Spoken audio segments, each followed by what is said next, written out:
के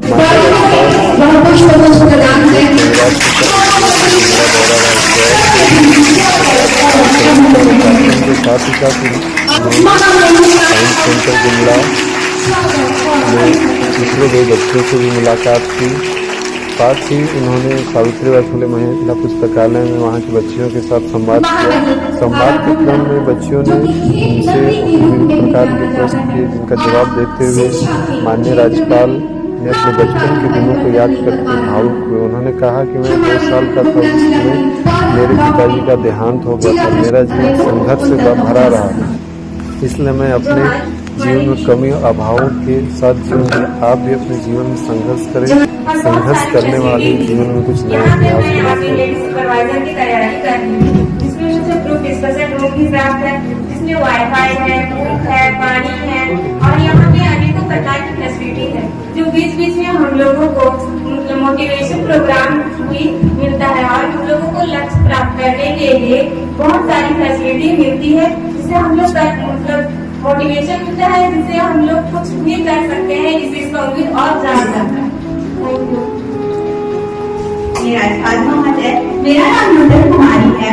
मैं सावित्रीबाई फुले पुस्तकालय में एक मंथ से यहाँ आ रही हूँ। मेरा सवाल आपसे यह है कि मैंने आपके बारे में पढ़ा, आप सबसे पहले BSc नर्सिंग किए, फिर आपने LLB किया। मैं आपसे ये पूछना चाहूंगी, जब आप 12th क्लास में थे तो आपका क्या फ्यूचर प्रोस्पेक्ट था? जब उस टाइम आपका क्या फ्यूचर प्रोस्पेक्ट था कि आप इस कामयाबी को हासिल कर पाए?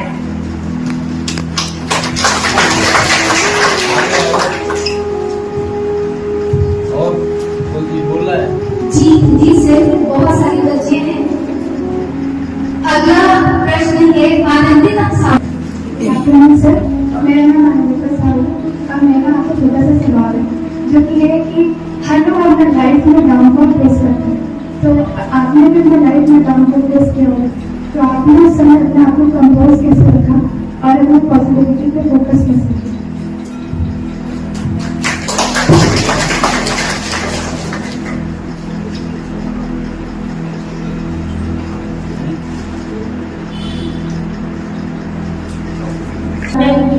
एवरीवन, सर मैं मनीषा सिंह BSc सेमेस्टर 3 की छात्रा हूँ। मैं कार्तिक महाविद्यालय में पढ़ाई करती हूँ अभी।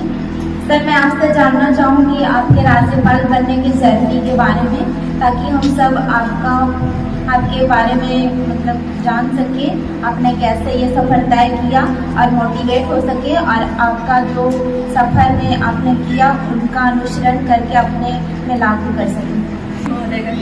आपको मेरा प्रणाम। मेरा नाम दीपशिका कुमारी है। मैं गुमला जिला की रहने वाली हूँ।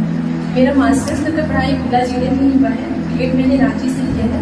पिछले 1 साल से मैं सावित्रीबाई फुले लाइब्रेरी ज्वाइन की हूँ और सर यहाँ पे मैं सिविल सर्विस की प्रिपरेशन कर रही हूँ और अभी मेरा JPSC मेंस का एग्जाम कर रही हूँ।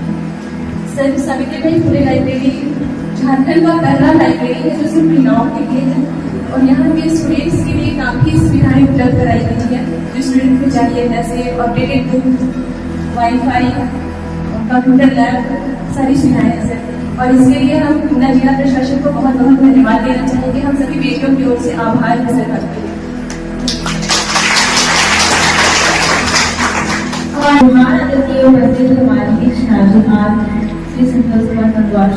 मैं खुशी कुमारी हूँ। मैंने अभी ग्रेजुएशन कंप्लीट किया है। मैं मैथ्स ऑनर्स लेकर ग्रेजुएशन की हूँ और मेरा इंटरेस्ट सोशल वर्कर की ओर आ रहा है।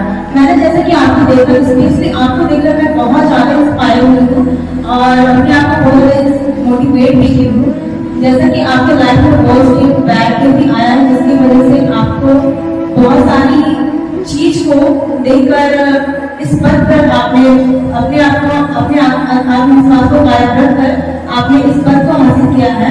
तो मैं आपको ये कहना चाहूंगी कि हम लोग अपने आत्मविश्वास को किस तरह कायम रखकर आगे बढ़े और अपने लाइफ में अपने गोल को अचीव कर। आपको कैसा लग रहा है? राज्यपाल महोदय, जिला उपायुक्त महोदय और यहाँ उपस्थित सभी सम्मानीय अतिथिगण को मेरा नमस्कार। मेरा नाम प्रमीला कुमारी है। मैं कार्तिक महाविद्यालय कॉलेज से ग्रेजुएशन का पढ़ाई कर रही हूँ। सेकेंड ईयर में और यूपीएससी का तैयारी करने के साथ और यहाँ हमें लाइब्रेरी में बहुत प्रकार के सुविधाएं उपलब्ध कराई गई है, जिससे हमें बहुत फायदा हो रहा है और यूपीएससी की पढ़ाई में कोई बाधा नहीं आ रही। आदरणीय राज्यपाल महोदय एवं यहाँ उपस्थित सभी अधिकारीगण एवं मेरे सहपाठियों सभी को जोहार। मेरा नाम प्रीति कुमारी है, मैं गुमला जिले की रहने वाली हूँ और मैंने रांची यूनिवर्सिटी से जूलॉजी ऑनर्स में मास्टर्स की डिग्री प्राप्त की है। मैं अभी एसएससी सीजीएल की तैयारी कर रही हूँ और मैं एक गांव से आती हूँ, तो मेरे गांव में बहुत सारी मूलभूत सुविधाएं उपलब्ध नहीं है, जिसके कारण मुझे पढ़ाई करने में बहुत दिक्कत होती थी। तो मैं सावित्रीबाई फुले महिला पुस्तकालय में ज्वाइन की हूँ और यहाँ पर मुझे सारी सुविधाएं उपलब्ध हैं और यहाँ पर सारी किताबें और पत्रिकाएं उपलब्ध होती है। और मैं डीसी सर को और एससी सर को बहुत बहुत धन्यवाद देना चाहती हूँ, जिनकी वजह से हमें अपने सपनों को पूरा करने का ये अवसर प्राप्त हुआ। Thank you sir. यहाँ पर उपस्थित सभी प्यारे बच्चों, लाइब्रेरी से जुड़े हुए अन्य अधिकारीगण और हमारे साथ यहाँ उपस्थित सभी प्रशासनिक और पुलिस के प्रशासनिक अधिकारीगण, आप लोगों ने ऐसे सवाल कर दिए, हम ये नहीं समझ रहे थे कि इस प्रकार के सवाल आप लोग करेंगे, क्योंकि व्यक्तिगत जीवन में सबका लक्ष्य होता है कि वो अच्छी पढ़ाई करे, अच्छी प्रगति करे और अच्छे स्थान पर पहुंचे, और हम इसके बिल्कुल विपरीत हैं। हमारा इतना हम कह सकते हैं कि जो हमने अपना जीवन अब तक काटा है, हम किसी को नहीं कहते हैं कि जैसा हमने काटा वैसे आप ही तो बताओ। हम 2 वर्ष के थे जब हमारे पिताजी का स्वर्गवास हो गया।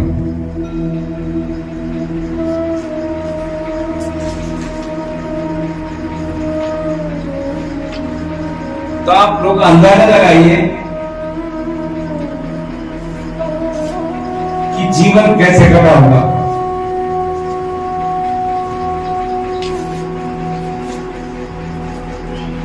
ये मैं इसलिए कह रहा हूं कि हम सन 52 से लेकर अब तक जब ये सब देखते हैं तो हमें लगता है कि एक सामान्य परिवार का व्यक्ति में कोई कमी आ जाए तो कैसे जीवन नहीं चलेगा। पर आप सब लोगों के लिए मेरी शुभकामनाएं है कि अच्छी प्रगति करें, अच्छी तरक्की करें, क्योंकि हम बनना कुछ और चाहते थे, हम वो नहीं बन पाए।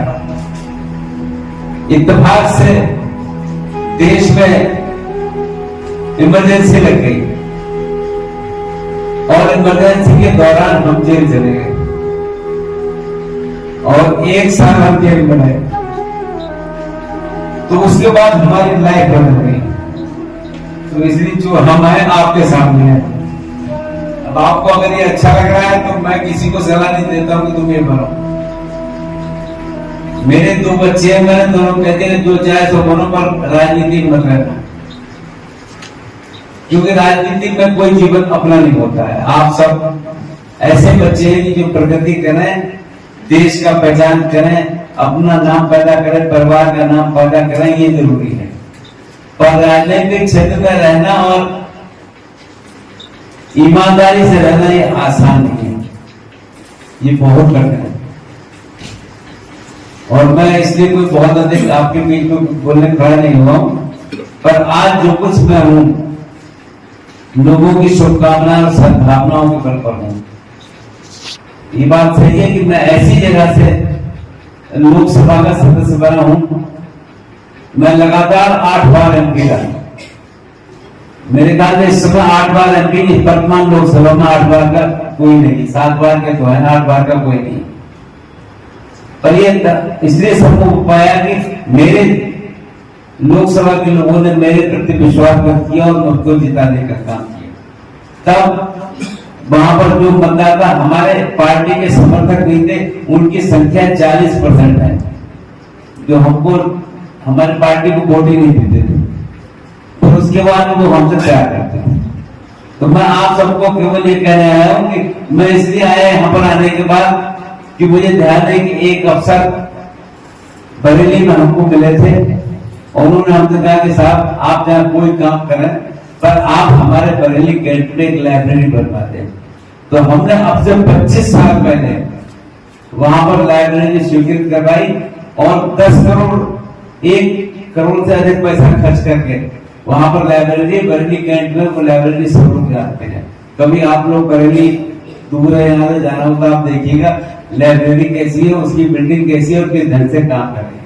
तो मेरी रुचि थी इसमें, इसलिए मैं चाहता हूँ ये ऐसा स्थान है कि यहाँ पर बच्चे आए, पढ़े और ज्ञान अर्जित करें और तरक्की करें और अपनी पहचान देश और दुनिया में बनाने का काम करें। और व्यक्तिगत जीवन के बारे में कुछ कहने की आवश्यकता मैं महसूस नहीं करता। ये तो जीवन का दौर है, तो हमने आज के दौर में हमने सारी बातें देख ली। तो इसलिए मैं इतना कह सकता हूं कि वैसे मुझे जो काम मिला उससे मैं संतुष्ट हूं, पर मैं सबको सलाह देता हूं कि राजनीति में मत आना, इससे कोई फायदा नहीं है, इसमें समस्या ज्यादा है और नुकसान है। ये मैं इसलिए कह रहा हूं कि हमारे बच्चे अपने आप पढ़ गए। हमारी लड़की रुड़की की पास आउट है, लड़का बीआईटी बैंगलोर से अभी पिछले साल पास किया है। बच्चे दोनों पढ़ गए, पर जरूरी है कि आप लोग अगर अच्छी पढ़ाई करोगे तभी आप प्रगति और तरक्की कर पाओगे, नहीं तो समस्या रहेगी। समस्या का कोई इलाज नहीं है। और ये कैंपस जो है ये इस बात का प्रतीक है कि यहाँ पर अगर आकर बैठेंगे तो कुछ ना कुछ लेकर जाएंगे, कुछ ना कुछ प्राप्त करके जाएंगे। मेरी आप सबको बहुत बहुत शुभकामनाएं। दोबारा फिर कभी इस तरह आना होगा तो हम आपके साथ बैठेंगे तो बात करेंगे। अभी आप लोगों ने जो सवाल करे, मैं उस सवाल का उत्तर देने में अपने आप को मेरा मन अच्छा नहीं है, इसलिए नहीं बोला। इसलिए आप सबका बहुत बहुत धन्यवाद। जय हिंद।